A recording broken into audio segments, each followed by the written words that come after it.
দিছপুৰত সদৌ গুৱাহাটী আন্তঃস্কুল স্পীড স্কেটিং চেম্পিয়নশ্বিপ প্ৰায় 150গৰাকী স্পীড স্কেটিং খেলুৱৈৰ অংশগ্ৰহণ ইণ্ডো নেপাল স্কেটিং চেম্পিয়নশ্বিপত পদকজয়ী অসমৰ 22গৰাকী খেলুৱৈক সম্বৰ্ধনা।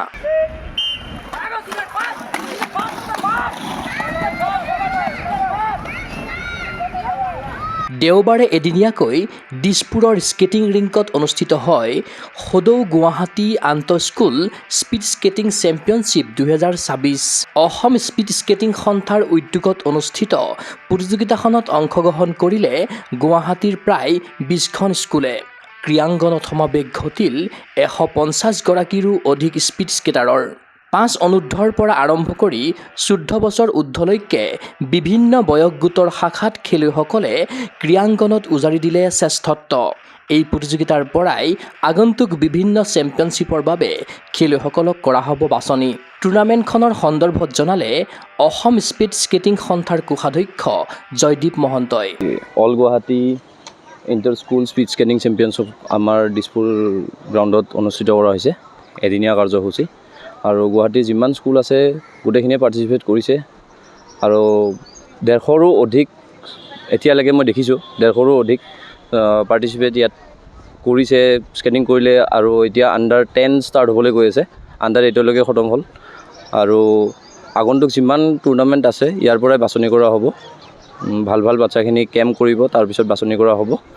আণ্ডাৰ 5ৰ পৰালৈকে এবভ 14 20খনৰো অধিক আছে অকল গুৱাহাটী।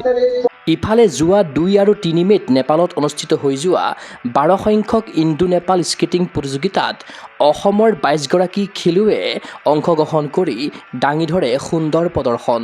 ভাৰতক প্ৰতিনিধিত্ব কৰি 22গৰাকী খেলুৱৈৰ ভিতৰত আটাইকেইগৰাকী অসম সন্তানেই পদক জয় কৰি দেশলৈ কঢ়িয়াই আনে গৌৰৱ। দেওবাৰে আন্তঃৰাষ্ট্ৰীয় পদকজয়ী খেলুৱৈসকলক সম্বৰ্ধনা জ্ঞাপন কৰিলে অসম স্পীড স্কেটিং সন্থাই। ইয়াৰ মাজত সুখবৰ এটা আছে যে যোৱা মাহৰ 3-4 তাৰিখে দুদিনীয়া কাৰ্যসূচীলৈ আমাৰ ইণ্ডো নেপাল টুৰ্ণামেণ্ট এখন হৈছিলে। তাতে 22জন প্লেয়াৰ আমাৰ অসমৰ পৰা গৈছিলে আৰু ইণ্ডিয়া ৰিপ্ৰেজেণ্ট কৰিছিল আৰু তাৰ পৰাই 22জনেই আমাৰ মেডেল আজৰি আনিবলৈ সক্ষম হৈছিলে। আৰু তাৰে এটা অনুষ্ঠান আমাৰ মাজত আছে, ইয়াৰ মাজতে সম্বৰ্ধনা জ্ঞাপন কৰা হ'ব আমাৰ 22জন প্লেয়াৰক। সম্বৰ্ধনা গ্ৰহণ কৰি আনন্দিত হৈ পৰিল ইণ্ডো নেপাল স্কেটিং চেম্পিয়নশ্বিপত পদকজয়ী খেলুৱৈসকল। কেইবাগৰাকীও খেলুৱৈয়ে গগো স্পৰ্টছ এনিৰ সন্মুখত প্ৰকাশ কৰিলে নেপালৰ ৰোমাঞ্চকৰ অভিজ্ঞতাৰ কথা। নমস্কাৰ, মোৰ নাম অভিজ্ঞান আৰাফ মণ্ডল হয়। মই ডন বস্কো স্কুলৰ ক্লাছ 2ত পঢ়োঁ। মই ইণ্ডো নেপাল স্পীড স্কেটিং চেম্পিয়নশ্বিপত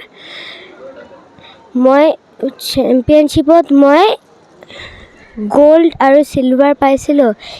আৰু আমাৰ গ্ৰুপকেইটা ভাল খেলে, মানে সিহঁতে মানে স্পীড লগাই গোল্ড মেডেল আনে, চবেই গোল্ড মেডেল আনে আমাৰ গ্ৰুপৰ।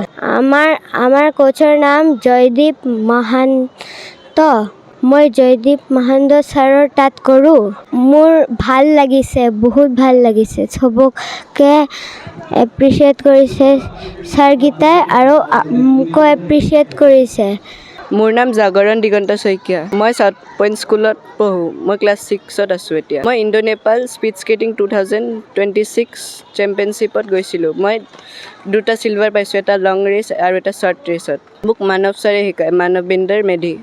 পদকজয়ী খেলুৱৈসকলক শুভেচ্ছা জ্ঞাপন কৰিছে অসম স্পীড স্কেটিং সন্থাৰ সম্পাদক সুমন ডেকাই।